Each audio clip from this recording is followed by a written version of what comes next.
ரஹ்மத்துல்லா. அதாவது பெருமை அழிவின் திறவுகோல். பெருமைனா முதல்ல என்ன அப்படின்னு சொன்னோம்னா, நம்ம ஒரு செயலை செய்கிறோம் அல்லது நமக்கு ஒரு கருத்து இருக்கு. அந்த கருத்தை நம்ம முன்வைக்கும் பொழுது அதற்கு எதிராக ஒரு செயலோ ஒரு கருத்தோ நமக்கு முன்வைக்கப்படுது. அது கரெக்டுன்னு நம்மளுடைய அறிவுக்கு தெரிஞ்சாலும் அது கிடையாது. நான் சொல்றது தான் கரெக்டு, அதாவது நானுங்கிறத முன்னிலைப்படுத்தி நான் சொல்றது தான் கரெக்டு அல்லது நான் செய்யறது தான் கரெக்டு அல்லது நான் போற வழி தான் ரொம்ப சரியான வழி, நீங்க சொல்றது சரி இல்லை அப்படின்னு ஒரு மனிதருடைய செயல் சிந்தனை இருக்குமே ஆனால் அதுதான் பெருமை. பெருமைக்கான இலக்கணமே இதுதான். ஆணவத்தோடு கர்வத்தோடு ஒரு சரியான விஷயத்த மறுத்து தான் சொல்றத சரின்னு நிலை நிறுத்துறதுக்கு முயற்சி செய்யறது அல்லது அதை நிலை நிறுத்துறது, இதுதான் முதல்ல பெருமை அப்படிங்கிறதுக்கான தெளிவான ஒரு நக்ஷல்ல சொல்றதா சொல்லலாம் அல்லது ஒரு தெளிவான விளக்கம் அப்படின்னு சொல்லி நம்ம பெருமைக்கு சொல்லலாம். இப்ப இந்த பெருமையினால என்ன பிரச்சனை, அழிவு எப்படி வருது அப்படின்னு சொன்னோம்னா, வரலாறு நெடுகிலும் பார்த்தோம்னா குர்ஆன்ல அல்லாஹ் சொல்றான் பல மனிதர்களை பத்தி, அதாவது பெருமையோடு இருந்த மனிதர்களை எப்படி அல்லாஹ் அழிச்சான் அல்லது அவங்க எப்படி பெருமை கொண்டு இருந்தாங்கன்றத பத்தி அல்லாஹ் ரொம்ப தெளிவா சொல்றான். மூசா நபி காலத்துல காரூன் அப்படின்னு சொல்லிட்டு ஒரு மனிதன் வாழ்ந்தான். அந்த மனிதனுடைய செல்வத்தை குறித்து அல்லாஹ் சொல்றான். காரூனுக்கு நம்ம வழங்கிய செல்வத்தை எப்படி அல்லாஹ் வர்ணிக்கிறான் அப்படின்னு சொன்னா, அவனுடைய மொத்த செல்வத்தையும் கஜானாக்கள்ல போட்டு பூட்டி, அதாவது செல்வத்தை திரட்டி அதை ஒரு கஜானால வச்சு அதை பூட்டி அதுக்கு சாவி எல்லாம் வச்சிருப்பாங்க இல்லையா. அப்ப ஒரு கஜானா இருக்குன்னா அதுக்கு ஒரு சாவி இருக்கும். இந்த மாதிரி நிறைய கஜானா இருந்துச்சுன்னா நிறைய சாவி இருக்கும். அந்த சாவி எல்லாத்தையும் ஒன்னா சேர்த்து ஒரு ஸ்ட்ராங்கான நல்ல வலிமையான நல்ல தெம்புள்ள ஒரு கூட்டத்திட்ட கொடுத்து தூக்க சொன்னோம்னா அந்த கூட்டம் தூக்குறதுக்கு சிரமப்படும் அப்படின்னு சொல்லி எல்லாம் சொல்றான்.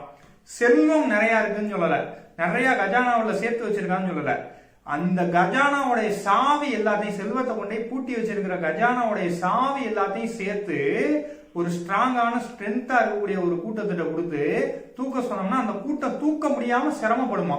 அப்படிப்பட்ட அளவுக்கு எல்லாம் செல்வத்தை கொடுத்தேன் அப்படின்னு சொல்லி சொல்றான். அந்த செல்வத்தை வச்சுக்கிட்டு காரூன் என்ன செஞ்சான் அப்படின்னு சொன்னா, அல்லாஹ் தந்தான் அப்படிங்கிற ஸ்டாண்டை விட்டு நவண்டு தான் சம்பாதிச்சேன், நான் தான் எல்லாத்தையும் கொண்டு வந்தேன், என்னுடைய உழைப்பால கொண்டு வந்தேன், என்னுடைய அறிவால கொண்டு வந்தேன் அப்படின்னு சொல்லி இந்த மண்ணுக்கு மேல பெருமை அடிச்சான். அல்லாஹ் என்ன செஞ்சான், பதிலுக்கு காரூனையும் காரூனுடைய செல்வத்தையும் மண்ணோட மண்ணாக்கி வச்சு முடிச்சு அழிவு. எதுக்கு? இந்த ஒரு விஷயம் தான், பெருமை. அல்லாஹ் தந்தாங்கிறத விட்டுட்டு தன்னுடைய அறிவாலையும் உழைப்பாலையும் அந்த செல்வம் வந்துச்சு அப்படிங்கிற சிந்தனை அவன்கிட்ட வந்துருச்சு, அதற்கேற்ற செயல்பாடு அவன்கிட்ட வந்துருச்சு. அல்லாஹ் அழிச்சு ஒண்ணுமில்லாம ஆக்கிட்டான். அதே மூசா நபி சமுதாயத்துல இன்னொரு மிகப்பெரிய ஒரு அரசன் வாழ்ந்தான். அவன் யாருன்னா ஃபாரோன்னு சொல்லி சொல்லுவாங்க. அவன் என்ன செஞ்சான், நான் தான் கடவுள், அல்லாஹ்லாம் கடவுள் கிடையாது, நான் தான் கடவுள் அப்படிங்கிறதுல ரொம்ப உறுதியா இருந்தான். அதுல தான் தாங்கிற நிலைநிறுத்தினால அது என்னது பெருமையாயிருது. அவன் அல்லாஹ் என்ன செஞ்சான், கடலை பழக்க வச்சு மூசா நபியை காப்பாத்தினான். அல்லாஹ் பிளந்த கடலுக்குள்ள ஃபிரௌனை போட்டு முடிஞ்சு போச்சு. அப்ப அல்லாஹ்வை ஏத்துக்கிறேன்னு சொன்னான். இவ்வளவு நேரம் டைம் கொடுத்தாச்சு, இது வரைக்கும் ஏத்துக்கல, இப்ப நீ ஏத்துக்கிற முடியாது அப்படின்னு சொல்லி அல்லாஹ் தூக்கி கடல்ல போட்டு முடிச்சுட்டான். இதனால தான் கடவுள் அல்லாஹ்வை ஏத்துக்கிறாம தன்னை முன்னிலைப்படுத்தி தான் சொல்றதுதான் சரின்னு சொல்லி ஃபிரௌன் சொன்னதுனால ஃபிரௌனை ஒண்ணுமில்லாம ஆக்கணும். சரி, இதெல்லாம் வெளியே உள்ள மனிதர்களுக்கு. மூசா நபி ஒரு இடத்துல ஒரு உரை பேசிக்கிட்டு இருக்கிறாங்க. அந்த உரை பேசிக்கிட்டு இருக்கும்போது அதை கேட்டுக்கிட்டு இருந்த நபர் என்ன செய்யறாரு அப்படின்னு சொன்னா, உங்களை மாதிரி அறிவாளி யாருமே இல்லை அப்படின்னு சொல்லி மூசா நபியை பார்த்து சொல்லிடுறாரு. அதற்கு மூசா நபி என்ன ரிப்ளை கொடுத்துருக்கணும், அப்படியெல்லாம் இல்லப்பா, அல்லாஹ் கொடுத்தான், அல்லாஹ் அருள் செஞ்சான் அப்படின்னு சொல்லி அல்லாஹ் முன்னிலைப்படுத்திருக்கணும். அதை முன்னிலைப்படுத்தாம ஆமா நீங்க சொல்றது சரிதான் அப்படின்னு சொல்லி மூசா நபி சொல்லிவிட்டாப்ல.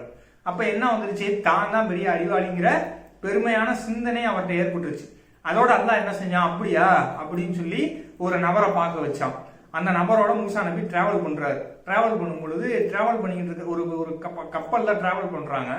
அந்த கப்பலை என்ன பண்றாரு, அந்த நபர் உடைச்சிட்டாரு. மூசா நபிக்கு ஒரே டென்ஷன், நம்ம இதெல்லாம் டிராவல் பண்ணிக்கிட்டு இருக்கிறோம், இதை எதுக்கு போட்டு இவர் உடைக்கிறாரு அப்படின்னு சொன்னா அந்த மனிதர்கிட்ட போய் கேட்க போறாரு, மூசாவே பொறுமையா இருங்க, உங்களுக்கு பொறுமை கம்மியா இருக்குது, இதுக்கப்புறம் ஏதாவது பேசுனீங்கன்னா நான் கிளம்பி போயிடுவேன்னு சொல்லிட்டு அவரை மூசா நபியை அமைதிப்படுத்தி வச்சுட்டாரு அந்த மனிதர். அந்த ஊர்ல போய் ஒரு ஊர்ல இறங்குறாங்க. அந்த ஊர்ல மூசா நபியை மதிக்கவே இல்லை, அந்த இன்னொரு நபரையும் மதிக்கவே இல்லை. அப்படி இருக்கக்கூடிய சூழ்நிலையில அங்க ஒரு கடலை தண்ணி வராம இருக்கிறதுக்காக ஒரு செவர் மாதிரி ஒண்ணு அந்த ஊர்ல பண்ணி வச்சிருக்காங்க. அது ரொம்ப பழுதடைஞ்ச நிலைமையில இருக்கு. இவர் என்ன பண்றாரு, மூசா நபியோட இருந்த மனிதர் அந்த செவரை ஒழுங்குபடுத்தி அதை ரொம்ப சரி பண்ணி அந்த செவர் உடைஞ்சிடாம அதை ஒழுங்கு பண்ணி வைக்கிறார். மூசா நபி கேட்கிறாரு, இந்த ஊர்ல உள்ளவங்க நமக்கு சோறு தண்ணி தரல, இவங்களுக்கு இந்த செவரை ஒழுங்கு பண்ணி வைக்கிறீங்களே அப்படின்னு சொல்லி கேட்க வாய எடுக்கிறாரு. மூசாவே அமைதியா இருங்க அப்படின்னு சொல்லி அந்த நபர் சொல்றாரு. இன்னொரு சம்பவம் நடக்குது. போய்கிட்டு இருக்கும்போது ஒரு பையனை அடிச்சு ஒரே அடிச்சு போட்டு தள்ளிடுறாரு அந்த மூசா நபியோட இருந்த மனிதர். அதோட என்ன ஆயிடுறாரு, மூசா நபிக்கு டென்ஷன் ஆயிடுது. சும்மா இருந்த பையனை போட்டு எதுக்கு பொடிச்சு அடிச்சு போட்டு தள்ளிங்க அப்படின்னு சொல்லி கேட்கும் பொழுது, சரி இதுக்கு மேல உங்களுக்கு பொறுமை இருக்காது அப்படின்னு சொல்லி அந்த 3 விஷயத்துக்கு விளக்கம் சொல்லிடுறாரு அந்த மனிதர். அது வேற செய்தி. இதுல என்ன அப்படின்னு சொன்னா, மூசா நபி தன்னை அறிவாளி தான் பெரிய ப்ரூவ் பண்ணணும்னு நினைச்சார்ல, அவருடைய சிந்தனை அப்படி வந்துச்சுல. அல்லாஹ் என்ன செஞ்சா, இன்னொரு மனிதரை காமிச்சு, நான் நினைச்சா உனக்கு மேல இன்னொருத்தருக்கு நான் அறிவை கொடுக்க முடியும் அப்படிங்கிறத இந்த சம்பவத்தின் மூலியமா மூசா நபிக்கு உணர்த்துறான். நமக்கு இதுல ஒரு படிப்பினையும் அல்லாஹ் காட்டுறான். அப்போ ஒரு நபர் தன்னுடைய வாழ்க்கையில அல்லாஹ் தனக்கு தந்தாங்கிற சிந்தனையை விட்டுட்டு தான் தான் பண்றோம், தன்னாலதான் முடியுது அப்படிங்கிற சிந்தனைக்கு வந்துட்டாலே அதோடைய வெளிப்பாடு எண்ட் ரிசல்ட் என்னன்னு சொன்னா, நிச்சயமான முறையில சந்தேகமே கிடையாது, அழிவுதான். அதுல எந்த விதமான டவுட்டுமே கிடையாது. ஒரு மனிதருக்கு தொழில அல்லாஹ் அருள் செய்வான், வேலை வாய்ப்புல அல்லாஹ் அருள் செய்வான், அழகான குடும்பத்தை கொடுத்து அல்லாஹ் அருள் செய்வான், நல்ல பாரம்பரியத்தை கொடுத்து, மதிப்பு மரியாதையை கொடுத்து, கண்ணியத்தை கொடுத்து, இத்தனையும் அல்லாஹ் அருள் செஞ்சதுக்கு பிறகு அவர் இது எல்லாமே என்னால வந்துச்சு, என்னுடைய அறிவால வந்துச்சு, என்னுடைய என்ன சொல்றது தேர்ந்த ஞானத்தால வந்துச்சு, நான் தான் அறிவாளி அப்படிங்கிற சிந்தனை அவருக்கு வந்துருச்சு அப்படின்னு சொன்னா, எல்லாத்தையும் எல்லாம் ஒண்ணும் இல்லாம ஆக்கிவிடுவான்.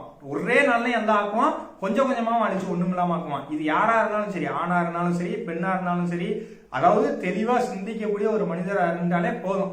அவர் யங்கஸ்ட் ஏஜ்ல இருக்கலாம், இளமை பருவத்துல இருக்கலாம், அல்லது முதுமையான நபரா இருக்கலாம், அவங்க யாரா வேணா இருக்கலாம். நான் பண்ணாதான் இந்த விஷயம் நடக்கும், நான் செஞ்சாதான் இது பண்ண முடியும், நான் சொல்றதுதான் கரெக்ட், நான் தான் சம்பாரிச்சு கொடுக்கணும், அல்லது நான் தான் இது வருமானத்தை தேடணும், நான் தேடலைன்னா வழியே கிடையாது, யாருமே கிடையாது அப்படின்னு ஒரு ஆண் அல்லது பெண் நினைக்கிறாங்க அப்படின்னு சொன்னா, அவங்க தெளிவான முறையில பெருமைக்கு கீழே இருக்கிறாங்கன்றத அவங்க அறிஞ்சுக்கணும். நான் அப்படி நான் என்ன சொல்றது, நான் தானே சம்பாதிப்பேன்னு நினைச்சேன், அல்லாஹ் தருவான்னு நினைக்கணும். நான் சம்பாதிச்சுதான் இந்த இடத்துல இது நடக்க போகுது, நான் சம்பாதிச்சுதான் இதை செய்ய போறேன், அல்லது நான் சொல்றதுதான் கரெக்ட், நான் சொல்றதை ஃபாலோ பண்ணீங்கன்னா நீங்க கரெக்டா இருப்பீங்க. இப்படி ஒரு மனிதர் நடக்கிறாரு, சிந்திக்கிறாரு, அவருடைய செயல்பாடு இருக்குன்னு சொன்னா, அந்த மனிதருக்கும் அது நல்லது கிடையாது, அழிவை தேடி தரும். இந்த மனிதரை ஃபாலோ பண்றவங்களுக்கும் அது நல்லது கிடையாது, அவங்களுக்கும் அது அழிவை தேடி தரதுக்கான வாய்ப்பு இருக்குது. அவங்க அல்லாவை நம்பி ரைட்டு ஓகே அல்லாவின் மீது தவக்கல் வச்சு நான் அதை செய்யணும், இவர் சொன்னா சரியா இருக்கும்னு நம்பி செஞ்சுட்டாங்கன்னா முடிஞ்சு போச்சு.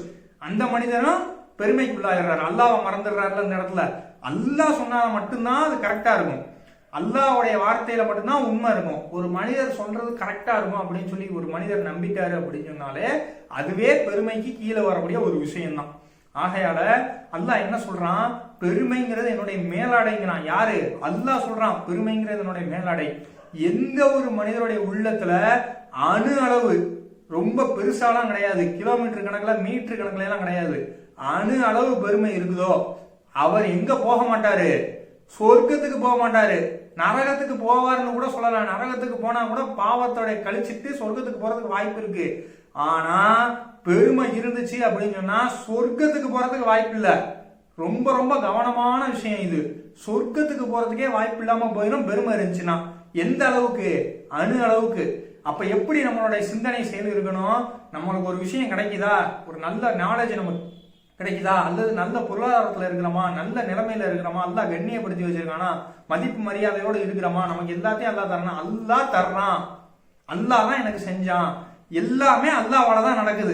அல்லாஹ் தான் எனக்கு இதை கொடுத்தான், அல்லாஹ் தான் என்கிட்ட இருந்து இதை எடுத்துக்கிட்டான், அல்லாஹ் தான் எனக்கு இந்த வாழ்க்கையை கொடுத்தான், அல்லாஹ் தான் எனக்கு இந்த காசு பணத்தை கொடுத்தான், அல்லாஹ் தான் என்னை சுத்தி இப்படிப்பட்ட மனிதர்களை கொண்டு வந்து வச்சான், நானா போய் பழகிக்கிட்டேலாம் கிடையாது. அல்லாஹ் இப்படிப்பட்ட நல்ல நண்பர்களை, நல்ல உறவுகளை, நல்ல மனைவியை, நல்ல கணவனை, நல்ல பிள்ளைகளை, நல்ல தாய் தகப்பனை அல்லாஹ் எனக்கு கொடுத்தான் அப்படிங்கிற சிந்தனை இருந்தா மட்டும்தான் நம்மளால மறுமையில ஜெயிக்க முடியும். என்னைக்கு நம்மளால என்னால நான் தான் அப்படிங்கிற அந்த போட்டோம் அப்படின்னு சொன்னோம்னா வாய்ப்பே கிடையாது. என்ன சொல்லிட்டான், எவர் உள்ளத்துல அணு அளவு பெருமை இருக்குதோ அவர் சொர்க்கத்துக்கு போக முடியாதுன்னு சொல்லி அல்லாஹ் சொல்லிட்டான். ஆகையால பெருமை கொள்ளாம அனைத்து விஷயமும் அல்லாஹ்வை கொண்டே நடக்குது. ஈமான்ல முதல் ஸ்டெப்பே அதான், அல்லாஹ்வை நம்புறது. அல்லாஹ்வை நம்புறதுன்னா இதான் அல்லாஹ்வை நம்புறது. எல்லாமே என் வாழ்க்கையில நடக்கிற அத்தனை விஷயத்துமே அல்லாஹ்வினுடைய அனுமதியோடு, அல்லாஹ்வுக்கு தெரியாம நடக்கல, அல்லாஹ்வுக்கு தெரிஞ்சுதான் நடக்குது. அல்லாஹ் தான் இதை நடத்துறான். நல்லது கெட்டது எல்லாமே அல்லாஹ்வின் மூலியமா தான் நடக்குது. நான் ஒருவேளை சாப்பிட்டாலும் சரி, மூச்சு விட்டாலும் சரி, படுத்தாலும் சரி, எந்திரிச்சாலும் சரி, பாத்ரூம் போனாலும் சரி, எல்லாமே அல்லாஹ்வுக்கு தெரிஞ்சுதான் நடக்குது. திருமணம் பண்ணாலும் சரி, புள்ள பெற்றுக்கிட்டாலும் சரி, எல்லாமே. ஆண் குழந்தை கிடைக்குதா, அதுவும் அல்லாஹ்வுக்கு தெரிஞ்சு, அல்லாஹ் தான் கொடுத்தான், அல்ஹம்துலில்லாஹ். பெண் குழந்தை கிடைக்குதா, அதுவும் அல்லாஹ்வுடைய அருள். தொழில நல்லா இருக்கிறனா அதுவும் அல்லாஹ்வுடைய இது. தொழில நல்லா இல்லையா, அதுவும் அல்லாஹ்வோடது. எல்லாமே அல்லாஹ் தான் கொடுத்தாங்கிற சிந்தனையோட நம்ம இருந்தோம் அப்படின்னு சொன்னோம்னா மறுமையில வெற்றி கிடைக்கும் இன்ஷா அல்லாஹ். ஆகையால பெருமை கொள்ளாம அல்லாஹ்வை நம்பின நல்ல மக்களா, அல்லாஹ்வினுடைய அடியார்களா நம்ம வாழ்றதுக்கு அல்லாஹ் நமக்கு, உங்களுக்கும் எனக்கும் அருள் செய்வானா என்று அல்லாஹ்ட்ட கேட்டவனா இந்த உரையை முடிச்சுக்கிறேன். அஸ்ஸலாமு அலைக்கும் வரஹ்மத்துல்லாஹி பரகாத்துஹு.